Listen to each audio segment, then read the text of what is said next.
Okay, everybody, it's Awestruck Comics Podcast. This is Marcus. This is Everything's $1. Everything is $1. Here I went to my friend John's shop, John J Comic Stop in Paulsboro, New Jersey, and just went through to get some dollars. Always start off with the find. I think this is the find for me. This is a very early Jack Katz. Jack Katz known for The First Kingdom. So it was a giant book that I got recently that I really love. First Kingdom is a really very long form, published over I think 15, 16 years, like a long time. Independent, went through Bud Plant, but this is very early in 1970. Jack started First Kingdom in 1978, and this is 1971. And this is volume 1, number 1. It does a 10-page story. We have the Zangar, like Tarzan, 𝗖𝗢𝗘𝗟. You get the idea. Zangar. We love Zangar. This is his style, where I feel like this is a little bit of Wally Wood, a little bit of Barry Windsor Smith, a little bit, and this was supposed to be 1 year after Conan 1, a little bit of Kirby. Wonderful. Thunder, Katz. This is, so the next so many are, these are for my collection. My collection I have by artist selected. So this is my Kara Andrews, just got Campbell cover, Thundercats Battle of the Planets. Really nice Kara Andrews art there, look at that. Fun? Yes, yes please. Story and art. And it's from 2003. So, very cool. This is from my Norman Brayfogle collection. I'm about 10 away from a complete Norman Brayfogle collection. This I think is in this hologram you can only see it under certain lighting. It's like kind of impossible. And that's a Stephen Butler. I believe finishes by Randy Emberman. There's my boy. Look at that guy. Oh yeah, that's fun. That's some fun stuff. $1. John Burns, pre-𝗖𝗢𝗠𝗜𝗖. So this would be his. This is the hidden years. So this was the years, I guess, in between the last Neil Adams issue and then the first Giant Size X-Men. So, okay. I never read this. I think it's probably not that good, but I like Tom Palmer inks on Byrne. Looks pretty interesting. Byrne kind of at any time is kind of interesting all around. I already have, I think 2 copies of this, but this is a perfect copy of Claudio Castellini and Ron Mars's Dangerous Artifacts. I don't know why this is not in a gigantic premiere. I don't know whatever they call their big hardcovers now. The Weapon X one, I have the Weapon X one, so I don't know why this isn't in one. Maybe because it's just that they just recently put this in an Epic collection, but I feel like the colors here are much better. Colors in the Epic collection seem a little washed out. This one isn't hard to find per se, but this is the Claudio Castellini backup. This is on my list for a long time. This is Gotham Knights 19 from 2001. Claudio Castellini Batman. But I guess that doesn't say. I guess he color graded it or shaded it. I don't know. I wish it was just straight black and white. I guess it's fine. I think it was a bit more impactful with just straight black and white. But I'll take it. Claudio Castellini. And that Batman. Ripped. Yeah. Give me that. Okay. Take that. This is a trade. So this is a $15 trade. Exclusive cover here. Alan Davis, the nail. I have to go through this for my Alan Davis Superman Instagram post, but there's a handful of scenes every so many pages that are pretty great. But this whole concept is, what if the nail? It's a what if. It's Elseworlds. What if a nail gave a flat tire to Lon Pa Kent? What if Superman becomes a villain, no Justice League, and then at the end he becomes Superman, basically. So, anyway, Alan Heinberg's. This is kind of funny. I was just talking about this run recently to my daughter, how much I thought this run was great, but I feel like because we were watching the OC. Alan Heinberg makes a lot of comic book references. The OC was on. Alan Heinberg wrote for the OC. I don't know if co-created it, but this is a great Terry Dodson art for 4 issues. And then I think he got busy again, and then it's one of those things where the last issue just comes out later, kind of like Old Man Logan came out like a special or something like that. Like, and this is the same thing. This was 1, 2, 3, 4, and then an annual. It went right to a fill-in to Will Pfeiffer, and then went right to Jody Picoult. Also a very good run. Dave Gibbons, Jose Garcia Lopez. I don't know if I ever read this. I'm not sure if I ever read this, but I'll take it. This is basically What If 𝗤𝗢𝗘𝗟. Alrighty. This I think I already have, but I wouldn't mind giving this to someone. This is a nice copy of a 1986 Lodestone Productions, who only put out maybe 6 books. This is a Keith Giffen story. Probably right around the time he was doing the 5 Years Later. So they're still doing these 12-panel grids. There's a Snoopy cameo, saying up yours. And this, I don't know if this is supposed to be Bugs Bunny per se, but this is just going to be a lot of satire. It almost looks like Moonface. So I don't know exactly what this is about, but a lot of fun ads in the back. Lodestone Productions.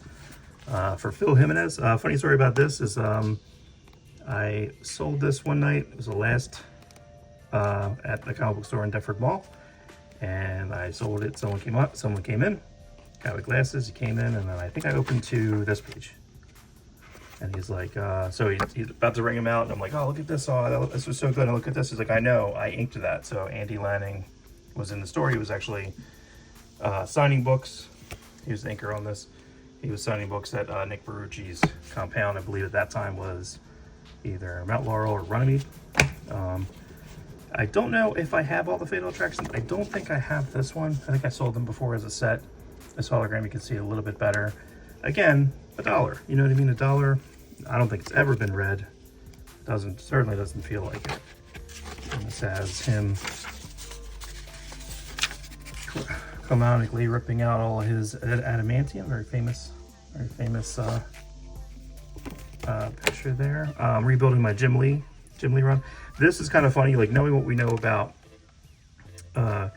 Jim Lee basically starts to quit the book at issue 6. I don't know if number 5 was done by someone else but basically he was renewing the contract.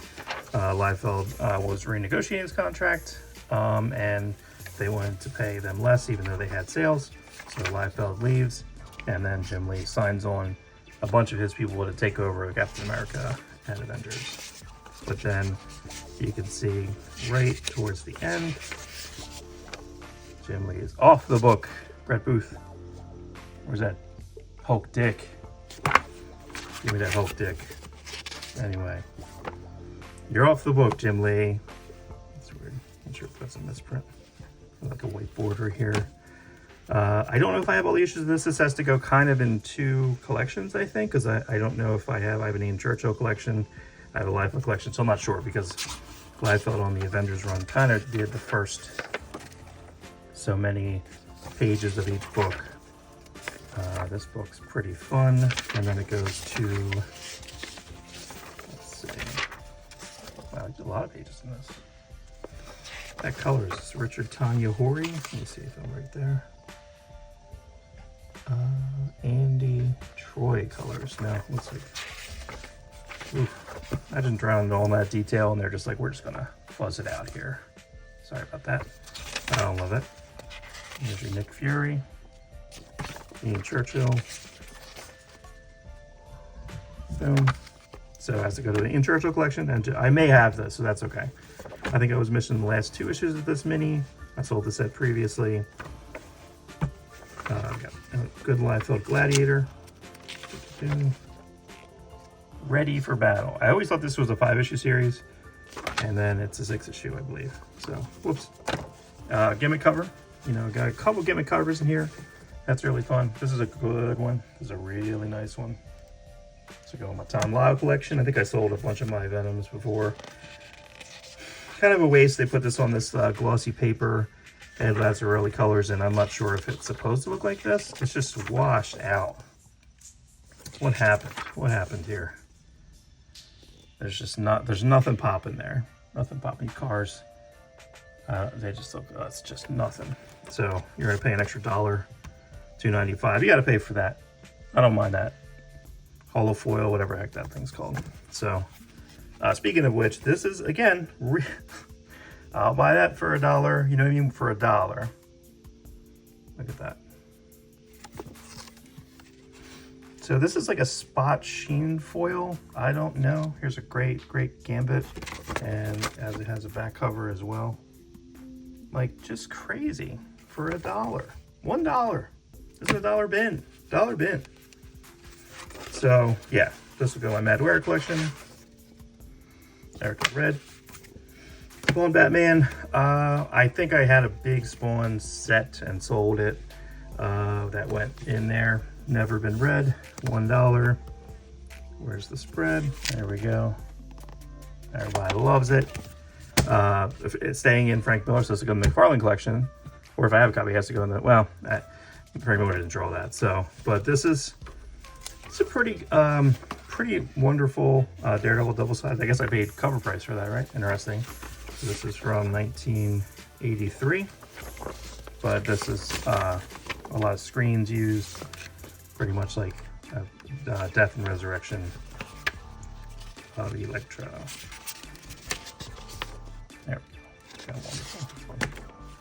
This goes to my Pacheco collection. What was kind of crappy about this, I mean, I really want, you know, I need to have any Maggot and Marrow and Celia Reyes, whatever. But I was looking through this. This is just everyone just sitting around. It's almost like the X-Men runs now. Everyone's just sitting around talking. Let's go. You have Carlos Pacheco. I don't think they leave the campus. I think they're all just kind of arguing with each other. Juggernaut comes over in a suit. I don't want to see Juggernaut in a suit. And I think later on they have a flashback where he's in. Blah, blah. Yuck. Okay. Fantastic X-Men homage. This, I think I had this in a trade only. I never had a Future Imperfect in singles. It's only 2 issues, so I'll have to dig around. Eventually I'll find a #1, but I like the emboss here. Again, can't really go wrong. I don't think it's ever been opened. I don't think so. But really wonderful ending. Very good book. Farewell, my best friend. See you yesterday. Very nice. Right to those Rick Jones's ashes. Richard Jones. Never a Richard Jones in the Marvel Universe. Marvel MCU. Criminal 1. This is the first Icon book. Kind of funny. They don't know exactly. There's no format to it. It's really thin. But I was just kind of building. Looks like Simon Pegg. I was kind of building back because I think that the double spreads on this, even though I have this, I like the quotes and I like the title text. In the special editions, whatever they're called, the deluxe editions, they just get rid of all that stuff. And from the writer of Daredevil and the artist of Marvel Zombies, very funny. But this was Icon. This was like, please don't go to Image. I think that Powers was an Icon. They wanted Bendis to stay, keep his money. Paul Pope, I think I saw Marvel's Tangled Web 15. A little bit of scuffs on the cover. Doesn't matter, actually makes it look better. Makes it look better. This is from 2002. I don't know if I read this when this first came out. But this was a kind of a cool book because then you had lots of people that could work on this. Lee Lowridge on colors. Look at those colors pop. You can do it, Lee Lowridge. You can. I was recently complaining about his colors on something else recently on GI Show. X-Men Children of the Atom. This has a Paul Mounts colors, but it's Paul Mounts colors. This is Steve Rude, Steve the Dude Rude. But this is kind of to his strengths. It's not like overt Paul Mounts colors. Oh my God. What are we doing here? What's this? Oh no. Thanks. Get this glossy book. You just ruin All right, that's better. Go from this to this. I don't need these. I don't need this ad. Sorry, Glenn Schlegel, Greg Schlegel. No thanks. Okay. Funny, I was just talking about that because I had a Batgirl run, which was the trying to think who drew that. Damien Scott, and every Batgirl issue had ads, and then the ad page was two-side, and then it was on the other side, so they had better paper on the regular stories, and you could feel that it was ad paper, so I just ripped them all out, and eventually I sold that run. So it'd be funny, someone's reading it, it's like, this reads really well. Yeah, because it has no ads in it. All the ads are gone. Spawn Dark Ages. I may have this too. This is McCormack Sharp. I guess he's going to be doing a this is McCormack Sharp. I guess he's going to be doing a sequel to this that he's writing. And I think this is Brian Hogan on this, but this is Liam Sharp's. This is his post Death's Head. Glenn Fabry on colors. This next handful surprised me. I feel like I see these relatively regularly. This is great. Yeah, I remember this a lot. So this is Doctor Strange Fate. Doctor Strange, Dr. Fate. This was the Amalgam comics. This is the one that can't be reprinted because Gerard Jones is pervert. So awesome, guys. Not good, the guy who wrote this, but I just feel like if there's any type of royalty action, then they should have taken his portion of potential royalties on reprints and given it to an organization, charitable organization. As remember, Matsuda in red, you know, perfect copy, Super Soldier. But you know, issue 1 and 4, I don't know if any of these, maybe 3 is worth some money because 3 has the first appearance of Amalgams, maybe. I'm not sure. But I mean, look, you have the lead story at the time. It's kind of funny. Dan Jurgens was drawing this version of Spider-Man, but then Riley only for a handful of issues. So, but then it goes to that mold Superman. Yeah, it's a funny time. It's a funny time. But then you have Claudio Castellini, which I guess was Marvel's version. I don't know how exactly they published this, but yeah. So this has to go into my Claudio Castellini. I guess he didn't know how to draw logo. He just kind of that Wolverine's not that wonderful, but yeah, he did 1 and 4. Excess. It's funny, these are all dated. Look at that Thor. What a bummer. I don't think this has been. This may have been reprinted in the whatever omnibus they just did, but this one was actually in there. It's funny. This had no tag on it, so I took it over to John. I'm like, hey, I don't know if you want to charge 5 or whatever for this. He's like, well, is it in 3s? He's like, I'll just leave it in the 3s. And then later on, I was like, I want this. But Larry Lieber is, I think he's a North Jersey guy. Has been at a con, a couple cons recently. One that John actually ran in Blackwood, New Jersey. Human Flies 7, 𝗖𝗢𝗠𝗜𝗖𝗢𝗠. It's 𝗖𝗢𝗠𝗖𝗢𝗠𝗠, but it has a heavy Frank Robbins feel to it. Interesting. I mean, either way. Small from here. Just grabbing some Thors. I mean, I think it's fun. I'm going to see if I can do how much of a Thor run I can do and build back for $1 or less. So take that. So it looks like a Severin cover. Johnny Boo. Don Perlin finishes. Let's see. Thor 271. This was Simonson Simonson. And this was D. Zuniga inking on this stuff, and it was all just kind of wrote. Hyperion was a little beat up. Wayne Boring, Superman artist, Wayne Boring drawing. That's interesting. You have a Wayne Boring Superman archetype he's doing. There's a great Micronauts ad, which I believe they never used in the comics, but they used it for one of the Omnibuy hardcovers. I would be inclined to get the hardcover, but I'm just a little down on my bad experience with Michael Golden. He just wasn't very nice in Baltimore last year. Maybe I'll go see him this year, but not super nice. 330 out of Bob Hall. Next couple are Bob Halls. Bob Hall, what you gonna do? Mark Bright, that's good. That looks good. Oh yeah, yeah. Okay, so then I love the Ron Frenz era. It's funny when I look at it. When I was a kid, I did not like Ron Frenz. Either I got a subscription, but I love Thor. But I started to kind of get it. It's like 𝗤𝗢𝗡𝗖𝗢𝗡𝗚. I started to kind of get it, but then now when I go back and look at these, and this has who on it? On finishes. Don Heck. Yeah, so it has a very Kirby feel to it. But at the end, I want to say there's a double spread. Where is it? There it is. But back in the old days, I think this is how they did the double spreads. So you're doing an Odin.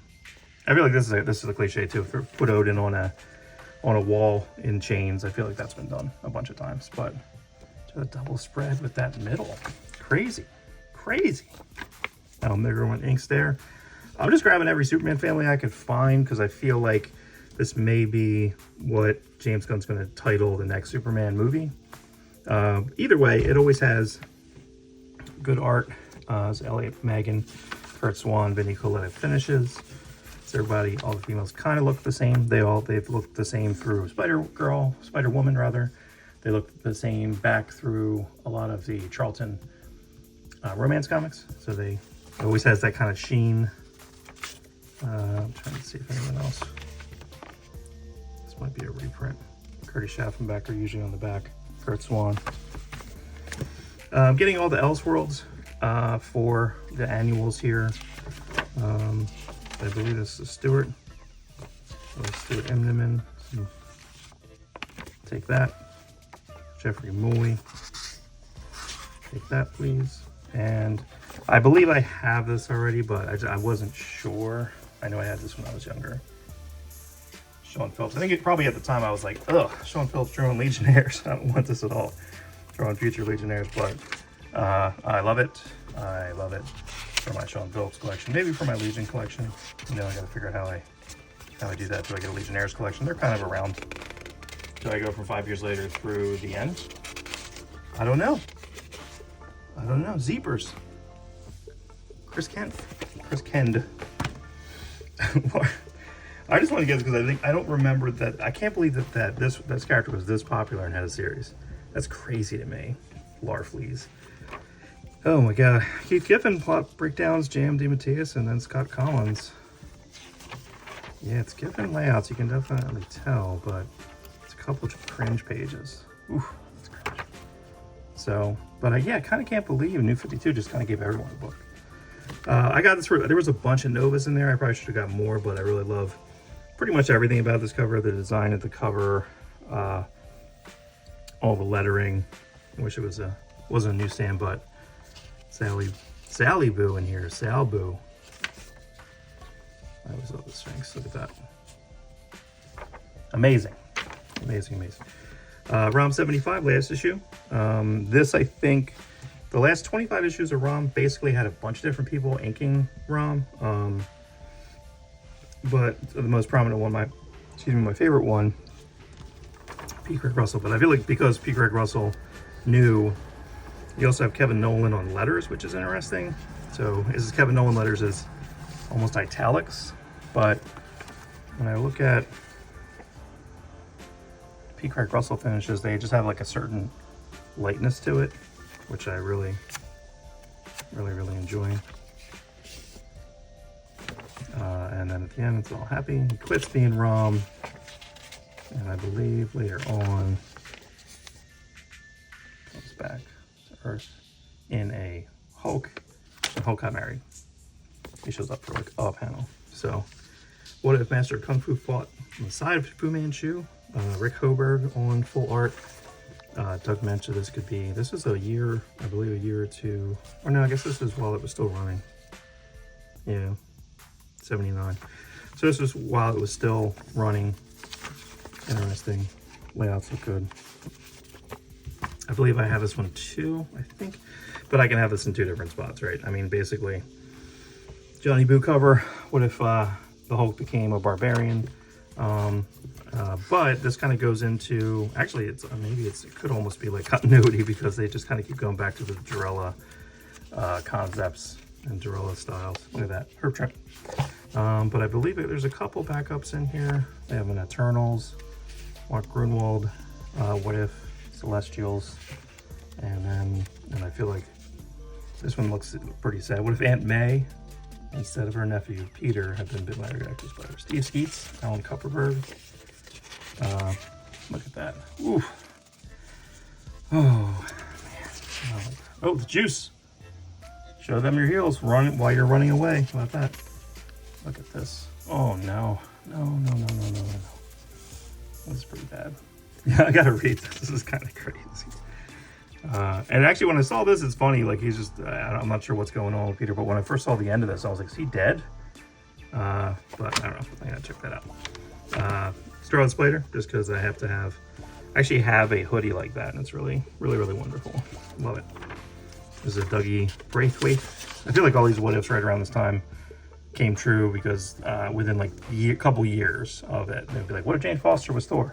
Okay, that happened. Like, there's a lot of one that came back. What if the clone came back? Okay, they did. Look at that. Oh, so 𝗤𝗢𝗘𝗏𝗧𝗢𝗏 sounds good. This was around the time when everything had something. Punisher Armory, Iron Manual. This is a kind of a pretty big letdown. This is all just diagrams by Elliot R. Brown, and they're just bad. And even what you would think would be exciting, like I don't want. Look, I want it being cartoony. Even when you think it would be exciting, I feel like they have a breakdown later of everything. Come on, where is it? Yeah, even this sucks. You're only going to give me 12? You're going to give me 12. I think even at this time, there was probably 30. You're going to give me 12. I think 𝗤𝗢𝗡𝗨𝗟 definitely would have been out at this time. Come on. I got this for Rob. I don't know if he has still an Alan Moore collection. I don't have this. I have a lot of Majestic because I think that the 2 runs of Majestic are big chill. The Majestics that I have, I believe, are for my McGinnis collection. And then Carl Kroschel did a pretty good run at the end of that. Either same run, not sure. But this is a great one-shot story. I know Rob talks about this all the time. There's Alan Moore in the book. Hello, Alan Moore. Says Alan Moore. So it's Alan Moore Majestic book and Alan Moore at the end. Meta upon meta upon meta. This was a weird book. This book was like, this was the best issue, and then there was like a bunch of issues after with a bunch of characters no one cares about. Okay. Oh, also strange about this, to go back to this for a second, Iron Manual. So this is the 𝗢𝗢𝗘𝗡𝗟 cover. I don't get that at all. Really? I guess so. But, I mean, just everything about the cover, that's as good as you're going to get. This cover rules. And then that's it. And then right away, ugh. The whole thing, it's not bad when it's mixed in with, like, you know, Marvel Universe stuff. But, what am I looking at here? You know? Duck. Okay.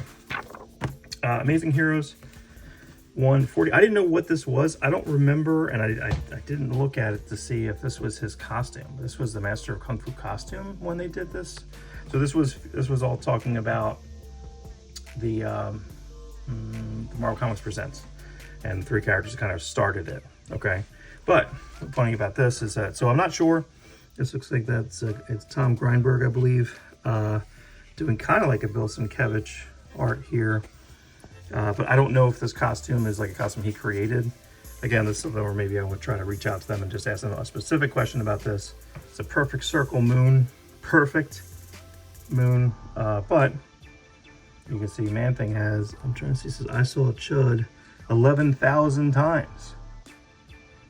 Chud's a comics here under $1, so it's kind of fitting that that's what Bill Beat Frankenstein Comics in Woodbury, New Jersey.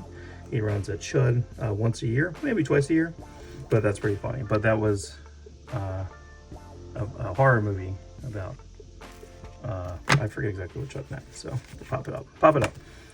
Last couple are ones that I'm just gonna, anyway, give a chance at $1. This was kind of a beautiful front and back cover. I don't know, really sturdy book. The Last Generation, Black Tie Studios.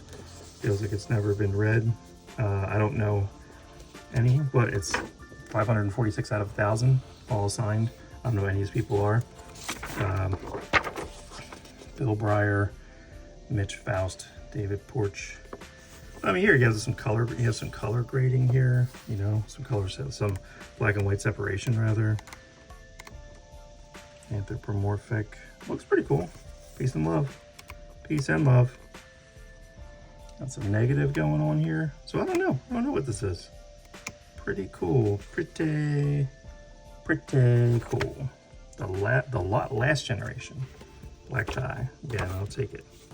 Nice painted cover. This was a crazy. This is a 𝗢𝗡𝗄𝗏. Offerings #1. Again, kind of the Totem Studios. This is Richard Kane Ferguson. I want to say Richard Kane Ferguson did something. I remember. No, I was thinking of David Wenzel. David Wenzel did the Wizard's Tale with Kurt Busiek. Let's see here, but crazy design work here. Again, $1. Cry for Dawn. Like this almost looks like a different, if this was from like a different older book. Some of the stuff here looks new, painted, toned and stuff. Very P. Craig Russell. But then back here, just seem to have just kind of art. I don't know.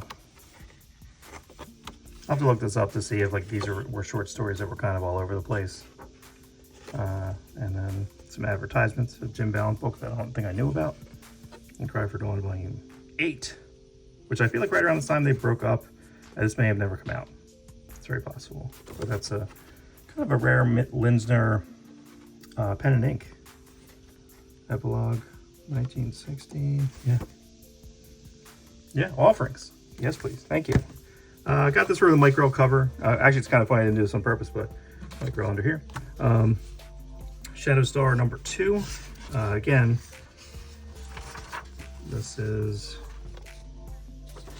it looks like it's a Mike Grell type of person, Daniel Troy. And this is Shadow Star Press, England, Canada. Has a slight foil on it.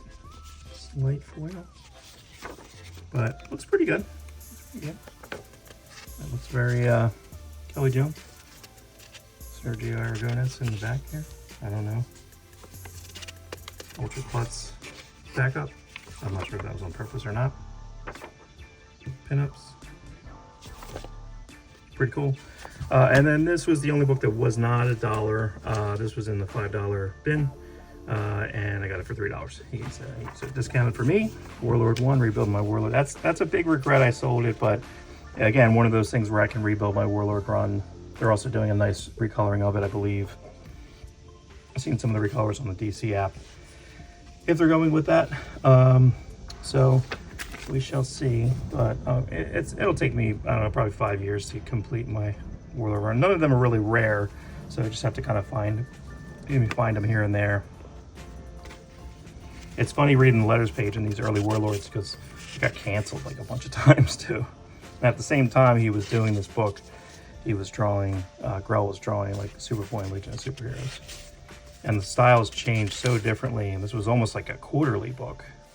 And I want to say issue like 4 or 5 was just a reprint of first issue special, which was his first appearance. It's like his second appearance basically.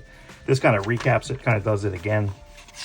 Kind of tells you this again. So within 10 issues, you see his, there's no reprints back then.